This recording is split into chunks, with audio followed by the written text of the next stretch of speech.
तुम्हारे माँ बाप अच्छे थे, मेरे सास ससुर नहीं। माँ तो पहले ही चली गई, आज पापा की भी 13वीं हो गई। आज ऐसा लग रहा है मौसी जैसे मायका ही खत्म हो गया। सनाया ने वही अपनी तानाकसी के अंदाज को बरकरार रखते हुए अपनी भाभी की तरफ बेहतरीन तरीके से देखा, जो घर में आए संवेदना जताने आए लोगों का ध्यान रख रही थी। ऐसा नहीं ये बेटा, माँ बाप को एक दिन जाना ही है, उसके बाद मायका भाई भाभी से चलता है।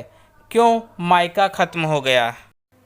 तुम्हारे भैया भाभी अब आगे तुम्हें निभाएंगे, आदत जावात तो रहेगी ही।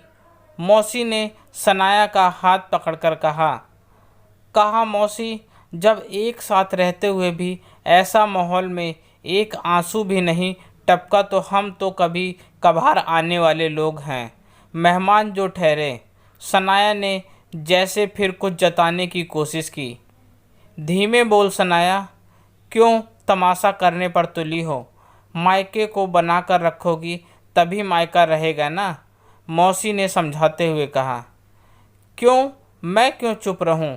सही तो कह रही हूँ। मैं नहीं जानती क्या कि मम्मी पापा इतने अच्छे होने के बावजूद कैसे रो रो कर जिए हैं। यहाँ पर अब चले गए, मिल गई होगी शांति इन्हें तो। अब तो एक छत्र राज हो गया इनका। कहते हुए सनाया जैसे इतने लोगों के सामने बोलने की मर्यादा ही भूल गई थी।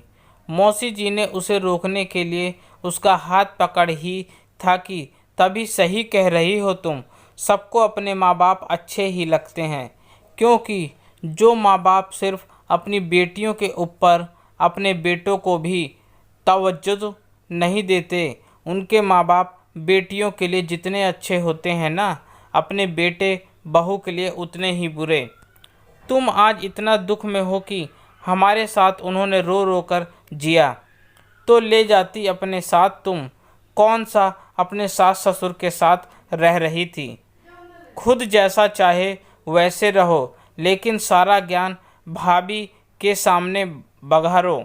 माँ बाप तो तुम्हारे भी थे, ठाठ से ले जाती और हमें करके दिखाती उनकी सेवा, तो आज तुम्हारी ये 4 बातें शायद हम सुन भी लेते। ओह हाँ, तुम्हारे लिए तो वो लिफाफों के अंदर भरी हरियाली तक सीमित थे और बातें बना रही हो यहाँ बैठकर। हाँ, तुम्हारी तरह दुख नहीं हो सकता मुझे, और हो भी क्यों।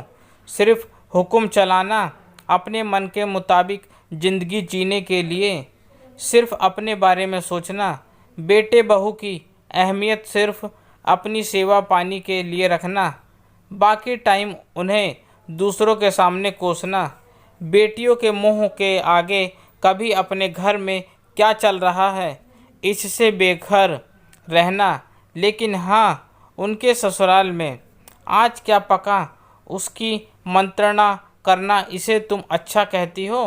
तो बहुत अच्छे थे तुम्हारे मम्मी पापा तुम्हारे लिए, लेकिन मेरे सास ससुर ने एक मतलबी जीवन जिया हमारे साथ, फिर भी हमने कभी कुछ नहीं कहा किसी से।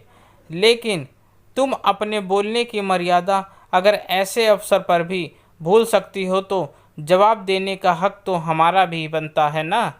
रही मायके की बात, तो जो अपने मायके में हक सिर्फ अपने माँ बाप के रैप पर मानती है ना, उसका मायका माँ बाप के रौब के साथ ही चला जाता है।